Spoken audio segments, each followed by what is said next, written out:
আসসালামু আলাইকুম। আপনার প্রিয় মানুষ অথবা আপনার ওয়াইফ গোপনে কার সাথে কথা বলছে, আপনি চাইলে খুব সহজে কল লিস্ট বের করতে পারবেন। আপনার প্রিয় মানুষ যদি কথা বলে নাম্বারগুলো ডিলিট করে দেয়, কোনো সমস্যা নেই, আপনি চাইলে খুব সহজেই বের করতে পারবেন। তো চলুন আপনাদেরকে দেখিয়ে দিচ্ছি। তার আগে ছোট্ট একটি কথা বলবো, যারা আমার ফেসবুক পেজে নতুন, অবশ্যই আমাদের পেজটি ফলো করে রাখুন এমন গুরুত্বপূর্ণ নতুন নতুন ভিডিও পাওয়ার জন্য। তো এই কাজটি করার জন্য ফার্স্ট অফ অল আপনি চলে যাবেন আপনার প্রিয় মানুষ অথবা আপনার ওয়াইফের ফোনের প্লে স্টোরে। ওকে, তো আমি চলে আসলাম আমার ফোনের প্লে স্টোরে আসার পরে কিন্তু এখানে আপনি চার্জ বক্স পাবেন। এখানে আপনি টাইপ করে লিখবেন, আমি আপনাদেরকে দেখিয়ে দিচ্ছি, E2PDF। ওকে, এটা লিখে আপনি চার্জ করে দিবেন। তারপর আপনার সামনে E2PDF, এটা আপনার ডাউনলোড করে নেবেন। তারপর এখান থেকে ওপেন করবেন।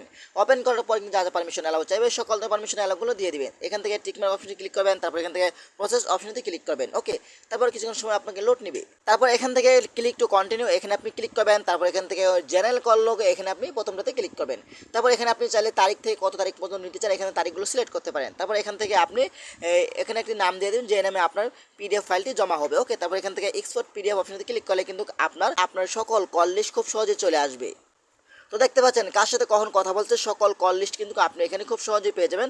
নাম্বারগুলো ডিলিট করলে কিন্তু কোনো সমস্যা নেই, আপনি চাইলে তাদের ফোন থেকে খুব সহজেই দেখতে পারবেন। তো এভাবে চাইলে কিন্তু আপনারা খুব সহজে আপনার প্রিয় মানুষ অথবা আপনার ওয়াইফের কল লিস্ট বের করতে পারবেন তাদের ফোন থেকে। আশা করি ভিডিওটা বেশি বেশি শেয়ার করে দেবেন আপনাদের বন্ধুদের মাঝে, তারাও যেন উপকৃত হয়। ধন্যবাদ সবাইকে। আসসালামু আলাইকুম।